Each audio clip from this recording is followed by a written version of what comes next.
جب بھی کوئی سائل کسی سے مانگتا ہے تو دو طریقے ہوتے ہیں. کچھ سائل ایسے ہوتے ہیں جو کوئی بات نہیں کرتے، سیدھا کے ہاتھ پھیلا دیتے ہیں. ایک تو سائل یہ ہے.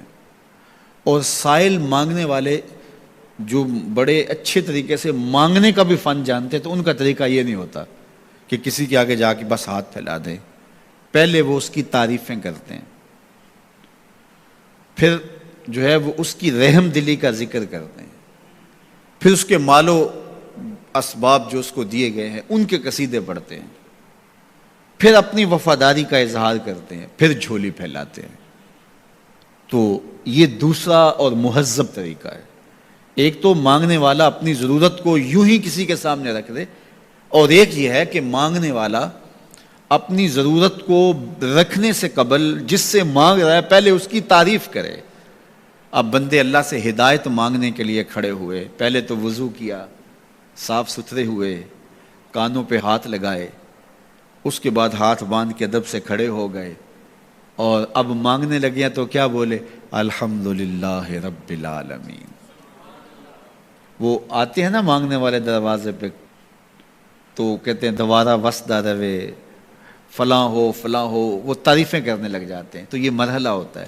ابھی اس نے سوال لب پہ نہیں لایا ہوتا تو گھر والا پہلے بچے کو کہتا ہے جا اتنے پیسے اس کو دے گیا. میاں وہ تو آپ کی تعریفیں کر رہا ہے، مانگ تھوڑا رہا ہے. وہ سمجھتا ہے جو تعریفیں کرنا شروع ہو گیا یہ مانگنے کے لیے تو کر رہا ہے. اللہ اکبر. تو جب بندہ الحمدللہ کہتا ہے رحمتیں اسی وقت برسنا شروع ہو جاتی ہیں. الرحمن الرحیم. میں سخی کی دہلیز پہ کھڑا ہوں جو رحمان بھی ہے جو رحیم بھی ہے، محض اپنے کرم سے عطا کرتا ہے. رحم کی بھیک مانگ رہا ہوں. پھر کیا کہہ رہا ہے؟ مالک یوم الدین. کسی کنگال سے نہیں مانگ رہا، اس سے مانگ رہا ہوں جو مالک ہے، دنیا کا بھی مالک ہے، آخرت کا بھی مالک ہے. پھر اس کے بعد اگلی بات کیا کہتا ہے؟ ایاک نعبد و ایاک نستعین. مالک میں پوجتا بھی تجھے ہوں اور مانگتا بھی تجھ سے ہوں. دیکھو سائل اس اعتبار سے بھی دو طرح کے ہوتے ہیں. ایک سائل وہ ہوتا ہے جو بائی پاس پہ اترتا ہے، ایک کے گھر کے سامنے جاتا ہے، یہی طریقہ صحیح مانگنے کا، لیکن جاتا ہے کہ گھر کے سامنے تعریفیں کرتا ہے، اور مالک خانہ کو پتہ ہوتا ہے کہ یہ ہمسایہ سے بھی مانگ کے آیا ہے، میرے گھر سے بھی مانگ رہا ہے، اگلے گھر سے بھی مانگنا ہے. تو وہ اسے تھوڑا سا آٹا دے دیتا ہے، 1 روپیہ دے دیتا ہے. اس کو پتہ ہے اس نے پورا گاؤں مانگنا ہے، آدھا گاؤں مانگ آیا ہے، آدھا گاؤں اس نے ابھی مانگنا ہے. تو سارے 1-1 روپے دیتے ہیں. ایک تو سائل وہ ہے جو در در پہ جاتا ہے، اور ایک سائل بائی پاس سے اترا، وہاں سے پل عبور کیا، پھر گلی سے گزرتے ہوئے یہاں آیا، اور یہاں آ کے آپ کے ساتھ اس نے کہا کہ میں کسی در پہ نہیں گیا، آپ کے پاس آیا ہوں، اب آپ نے میری ضرورت پوری کرنی ہے. تو پھر 8 آنے 5 روپے تو نہیں دیے جائیں گے. پھر تو جو میری استطاعت ہوگی، جو آپ کی استطاعت ہوگی، اس استطاعت کے مطابق دیں گے کہ یہ سارا شہر چھوڑ کے آیا ہے، یہ کسی سے نہیں مانگتا، یہ مجھ سے ہی مانگتا ہے. تو پھر آپ اس کی ضرورت پوری کریں گے. اگر آپ کے بس میں ہوا تو مانگنے والا کیا کہہ رہا ہے؟ ایاک نعبد. یہ پیشانی کہیں اور نہیں جھکتی، وایاک نستعین. یہ جھولی کسی اور چوکھٹ پہ پھیلتی نہیں. وہ کریم، وہ مالک رب جو تمام جہانوں کا رب ہے، میں اس کی دہلیز پہ کھڑا ہوں اور آیا سیدھا اسی کی دہلیز پہ ہوں. نہ اس سے پہلے کسی در پہ گیا ہوں، نہ اس کے بعد کسی در پہ جانا ہے. تو پھر مالک بھی کرم نوازیاں اور رحمتیں اس کی جھولی میں ڈال دیتا ہے. اب اتنی لمبی تمہید باندھنے کے باوجود مانگا کیا؟ ذرا غور کیجئے. یہ وہ ہے جو ہم ہر روز ہر نماز کی ہر رکعت میں مانگتے ہیں، اور مانگنے کا طریقہ کتنا خوبصورت ہے. اور مانگنے والے یوں ہی مانگا کرتے ہیں.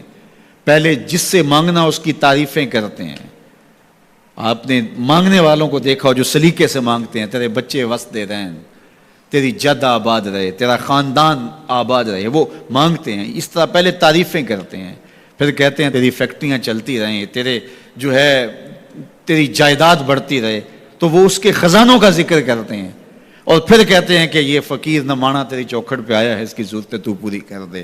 اب بندہ بھی اللہ کے حضور جب حاضر ہوتا ہے تو مانگنے کا سلیقہ کیا ہے؟ سب سے پہلے کہتا ہے الحمدللہ رب العالمین. میں کسی کنگال کی چوکھٹ پہ نہیں آیا، تمام جہانوں کے پالن ہار کی چوکھٹ پہ آیا ہوں. اسی کی تعریفیں، اختیاری بھی غیر اختیاری بھی، واسطے کے ساتھ بھی بلا واسطے کے ساتھ بھی. اسی کی خوبی ہیں، سارے اسی کے کمال ہیں، وصف سارے اسی کے ہیں. پھر اس کے بعد کہتا ہے الرحمن الرحیم، وہ رحمان بھی ہے وہ رحیم بھی ہے. پھر اس کے بعد کہتا ہے مالک یوم الدین، وہ دنیا کا ہی مالک نہیں، آخرت کا بھی مالک ہے، یوم حساب کا بھی مالک ہے. پھر اس کے بعد اپنی وفاداری جتلاتے ہوئے کہتا ہے ایاک نعبد و ایاک نستعین، مالک سارا جہاں بس رہا ہے، میں نے کسی سے نہیں مانگا، میں نے جھولی تیری چوکھٹ پہ پھیلائی ہے، میری پیشانی تیرے حضور جھکتی ہے، یہ پیشانی کسی اور کے حضور کبھی نہیں جھکی نہ جھکے گی. یہ سب عرض کرنے کے بعد پھر مانگتا کیا؟ اہدنا الصراط المستقیم، مالک مجھے سیدھی راہ پہ چلا دے، میں تیرے حضور آیا ہوں، مجھے ہدایت کا نور عطا کر دے.